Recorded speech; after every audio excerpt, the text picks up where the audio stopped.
Hello, welcome back to Deconstructing with Dawn.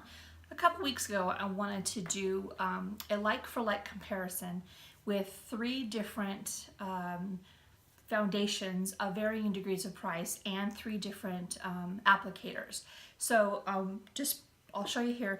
I have some still photographs, so you're going to see the examples, and I'll let you know which one I actually like the most. But I started with Born This Way. This is a vanilla color by Too Faced, and it's about $40 for a bottle of this. I believe it's like 1 ounce. I think it's 1 ounce. It does not match me. None of these colors properly match me, and they all don't match each other. But just to give you an example, I wanted to do each one. So I used the Born This Way with just a $2 Wet n Wild face brush, which is my favorite brush. It's years and years old, but I love it to death. The second thing was this Ulta Moisturizing Foundation Stick, which I absolutely love, and it's almost gone already. So this goes through really fast. This one is $14. It is a light, cool color. I'm a warm tone, shouldn't have got it, but I love it. And I wanted to use this new velvet face sponge that I had gotten when I used my points with Ipsy. And I hate the way it feels, but I wanted to give it a shot. So I used these two together. Then for $6, there is the Wet n Wild Photo Focus Foundation in Soft Beige. Again, doesn't match me, it's a little orangey for me. But it's $6 at Walgreens. However, today I saw this foundation for $4.09 at Target. So if you're looking for Wet n Wild, go to Target. Anyway, and I used it with the knockoff beauty blender with the edge to it there, like the edge, like that. So those are the three that I used. And I'm going to insert still photographs with each one that I'm using, the before and the after. But I have to say that more often than not, I ended up using which I did not. I don't think I've ever used a foundation stick before, and I did not want to use this. This feels weird, but it went on my face so nice. In fact, like I said, this is almost gone in a 2-week period. That's it. There's no more left. That is it.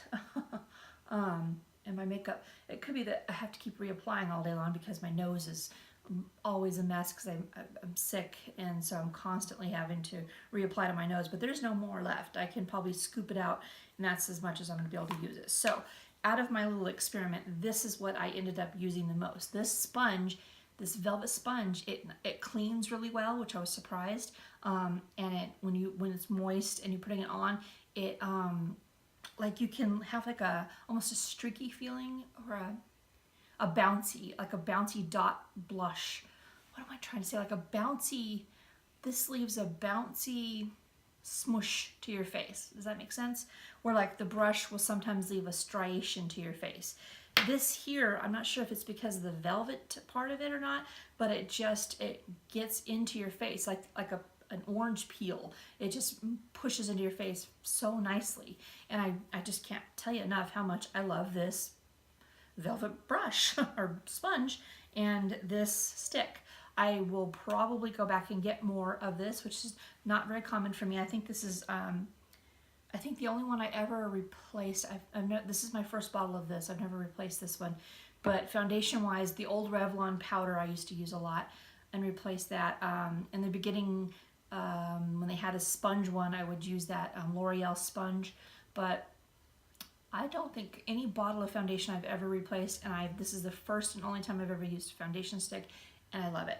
So it was $14 moisturizing, which is helping because my nose is so dried out that I would put the primer on after my moisturizer, and it would glide on really well on my nose, which right now is a really good thing for me.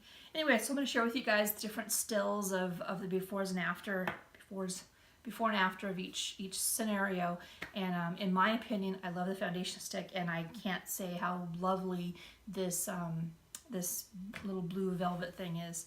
It was really nice. So anyway, thank you guys so much for watching, and check out the photographs.